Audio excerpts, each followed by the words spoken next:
नमस्कार. मी डॉक्टर श्यामला कारखानीस. संगीत आणि गणित यांचा सहसंबंध आपण बघतोय. 8 भाग झाले त्याचे, हा 9वा आणि शेवटचा आहे. तर पहिल्या 8 भागांमध्ये आपण गणिताचा उपयोग संगीतामध्ये कसा करायचा किंवा कसा होत आलाय ते बघितलं. आता उलट की संगीताचा उपयोग गणितामध्ये गणित शिकताना शिकवताना कसा होत गेलाय किंवा कसा करायला लागेल ते बघूया आपण. पहिली गोष्ट म्हणजे लहान मुलं जे पाढे शिकतात म्हणतात टेबल्स, ते कसं एका लयीमध्ये आणि 3-4 स्वरच असतात त्याच्यात, फार काही नाही, पण एका लयीमध्ये म्हणतात आणि त्यामुळे ते लक्षात राहतात त्यांच्या कायमचे, विसरत नाहीत. त्यातही एखाद्या अक्षरावर किंवा आकड्यावर जर जोर देऊन म्हटलं समेसारखं तर आणखीन चांगलं लक्षात राहतं.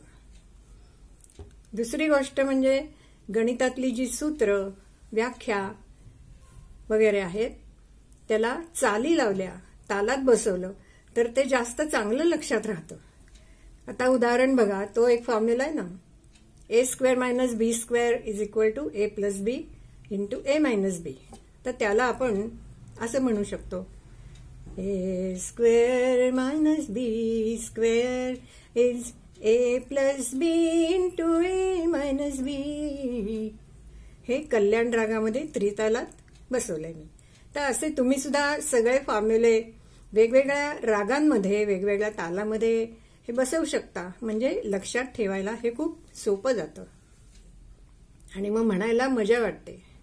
किंवा एका लयीमध्ये कोणती गोष्ट असली ना की ती चटकन लक्षात राहते, पाठ होते. संगीत शिक्षणामुळे काय होतं, मनाची एकाग्रता वाढते, कल्पकता वाढते, प्रतिभाशक्ती वाढते आणि मग ती पुढे उपयोगी पडते सगळीकडे. जी मुलं लहान वयामध्ये संगीत शिकतात त्यांना पट, अपूर्णांक ह्या संकल्पना चटकन समजतात पुढे गणितातल्या.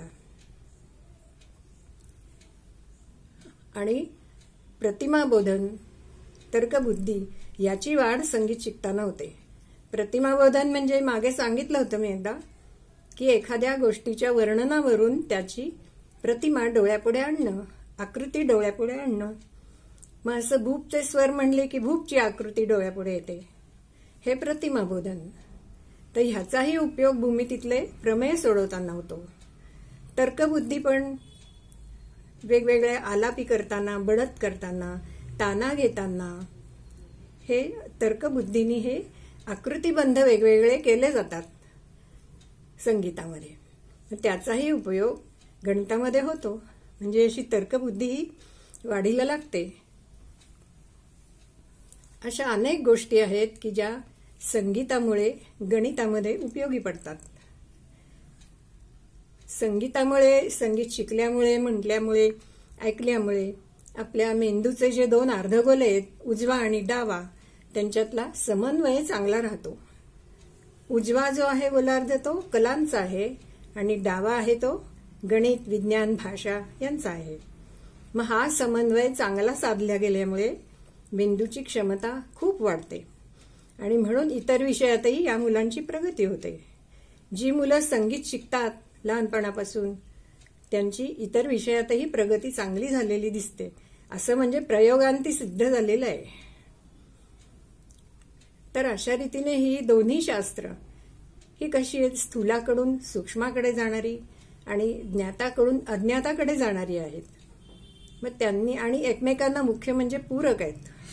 म्हणजे जसे एका रेषेवर 2 कोन असतात, मध्ये एक रेषा काढली तर 2 रेषीय जोडीचे कोन तयार होतात. त्यांच्या एक बाजू सामायिक असते आणि दुसरी आपण किती वाढवू शकतो, बाणाची टोकं असतात त्याला. मग हे असे पूरक, हे दोन्ही शास्त्र अशी पूरक आहेत. ही जर एकमेकांच्या मदतीने आपण शिकलो किंवा वापरात आणलं तर दोन्ही बाजूला दोन्ही शास्त्रांची प्रगती व्यवस्थित होऊ शकेल आणि मुलांनाही त्याच्यामध्ये गंमत वाटेल. तर हे असं हे संगीताचा उपयोग गणितामध्ये अनेक प्रकारांनी करता येतो. संगीत आणि गणित यांच्या सहसंबंधाचे दाखले पुष्कळ आहेत. मी आपली नुसती थोडीशी चुणूक दाखवली. तुम्हाला आणखी सापडले तर बघा, तुम्हालाही सापडतील. हा विषय खूप व्यापक आहे, त्यामुळे जितकं आपण खोलात जाऊ तितके अधिकाधिक संदर्भ सापडत जातात. तर हे सगळं संगीत आणि गणित यांच्या सहसंबंधाविषयी झालं. आता हा विषय संपलाय. पुढे आता नवीन विषय घेऊन येईन केव्हा तरी. हा व्हिडिओ जर आवडला असेल तर लाईक करा, शेअर करा, सबस्क्राईब करा. धन्यवाद.